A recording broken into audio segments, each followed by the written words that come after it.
Como é que vocês estão? Espero que esteja todo mundo bem, né? Vim contar mais uma história para vocês hoje. A gente tá na quaresma agora, começou ontem, né? E a gente vai começar a contar umas historinhas agora de assombração, tá? E a história de hoje é o lobisomem da cidade, né? Então, na pequena vila, do pequeno vilarejo de Santa Luzia do Oeste, existia um casarão antigo que praticamente estava abandonado, né? Era um casarão bem acabado, já bem antigo. E nesse casarão morava um senhor chamado Bento.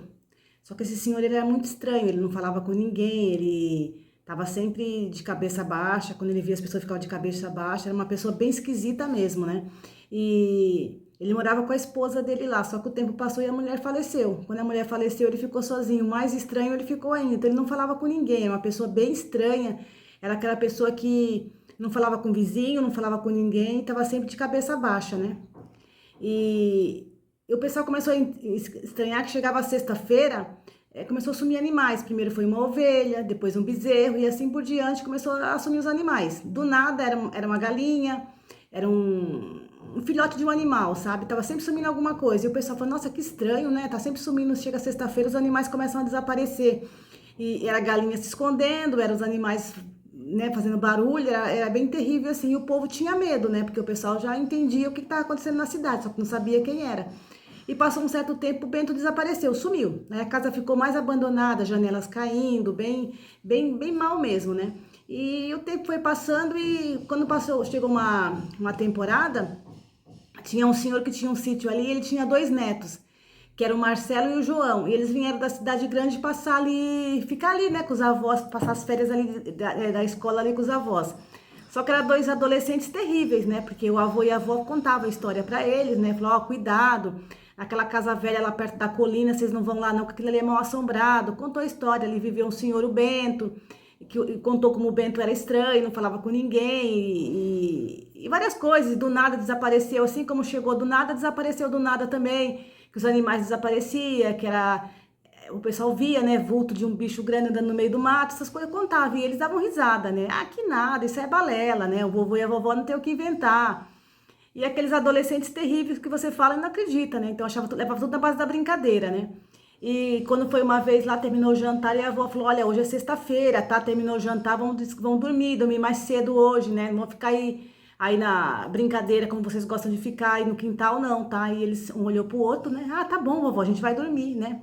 Já tinham combinado e na roça o pessoal geralmente dorme cedo, né? Pessoal, geralmente ninguém dorme tarde, né? Hoje em dia não, mas antigamente o pessoal dormia junto com as galinhas, né?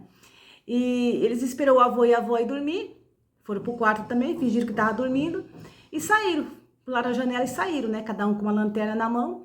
Aí eles falaram, o João era mais atentado. Aí chegou pro Marcelo e falou bem assim, Marcelo, vamos lá naquela casa da colina para ver se realmente o que o vovô e a vovó falam é verdade? O outro tava com um pouco de medo, né? Aquela pessoa mais, né? Mas ele queria ser igual o irmão, né? Então ele falou, ah, vamos sim, né? Aí no caminho começaram a ir, dando risada, iam contando caos, ia tirando uma onda das conversas do vô e da avó, que vovô e vovó falam é mentira, é coisa de quem não tem de matuto, né? Que é assim que eles gostavam de falar. E eles foram. Só que chegou perto da casa, começou a sentir um certo arrepio. Um certo arrepio, como se uma corrente fria tivesse por ali, mas o ar estava parado, né? Então não tinha nada ali. Só começaram, aí achou que um querendo se amostrar mais pro outro e achou que tava, isso aí é coisa normal, né? E foram. Só que quando chegaram perto da tal casa, eles sentiram que parecia que tinha alguém olhando para eles no mato. Aí quando você olha não tem ninguém, né? Que geralmente é assim, você olha não tem ninguém. Aí os cara, o mais atentado, que era o João, falou: "Vamos, Marcelo, vamos entrar pra gente ver". Aí quando chegaram bem perto assim do alpendre da casa, viu que a janela tava caída, tava tudo muito quebrado, muito uma coisa muito degradada, né? Aí entraram lá pra dentro pra ver, naquele negócio todo ali pra ver. Só que quando eles entraram dentro da casa, eles sentiram um barulho forte pro lado de fora. Aquele barulho forte pro lado de fora e já ficaram com o coração na mão, né? Aí daqui a pouco eles viram dois par de olhos amarelos olhando pra eles da escuridão, mas dentro da casa já, sabe? Aí eles tentaram correr pra fora. Tentaram correr pra fora e sentiu dentro da casa, quando eles entraram, um cheiro de podre, de carne podre dentro da casa. Sei lá, aquele cheiro ruim dentro da casa de carne podre. E eles tentaram fugir, só que o negócio era mais grande que ele, né, pessoal? Aí, por azar, o João correndo na frente e o Marcelo atrás.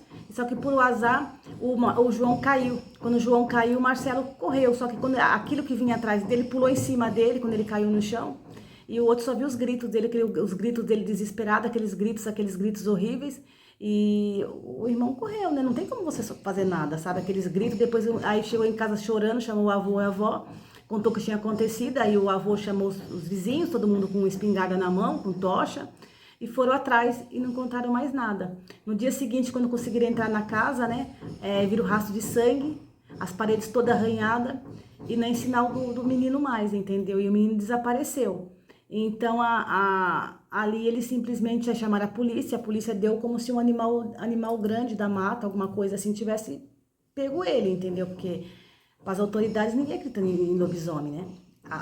O povoado sabia que existia um lobisomem ali. As pessoas sabiam, mas ali para a polícia, você não vai chegar para a polícia e falar, olha, foi um lobisomem que pegou meu neto. Não existe isso, né, pessoal? E o rapaz desapareceu, o garoto desapareceu, nunca mais souberam dele nem nada, entendeu? E essa coisa, mas o avô e a avó e os vizinhos ali próximos sabiam que tinha sido lobisomem, né? E o Marcelo também, porque ele viu quando o lobisomem pulou em cima do irmão. É um bicho grande, vinha correndo com duas patas só, todo peludo. Era um corpo de homem, mas a cabeça era de um lobo. E então é assim. Essa é a nossa história de hoje, né? Espero que vocês tenham gostado. Pedir para deixar aquele like, comentar para os amigos, tá? Ó, pessoal, a gente tá na quaresma agora, né? A época que o pessoal mais fala de lobisomem, né? Eu, graças a Deus, nunca vi, nem quero ver, né? Mas a gente vai contar várias historinhas agora de lobisomem e outras histórias de assombração no canal durante esse mês, tá bom, pessoal? Espero que vocês gostem. Pedir para deixar aquele like, passar para os amigos e comentar aqui se vocês gostaram, se não gostaram. Se alguém tiver também alguma história para contar, pode deixar. A gente vai deixar aqui o Gmail também, a pessoa pode entrar em contato, que a gente também passa a historinha aqui. Se quiser que ponha o nome, a gente coloca o nome. Se não quiser, a gente não coloca também, que a gente respeita as pessoas, tá bom? Muito obrigada a todos, fiquem com Deus. Até a próxima.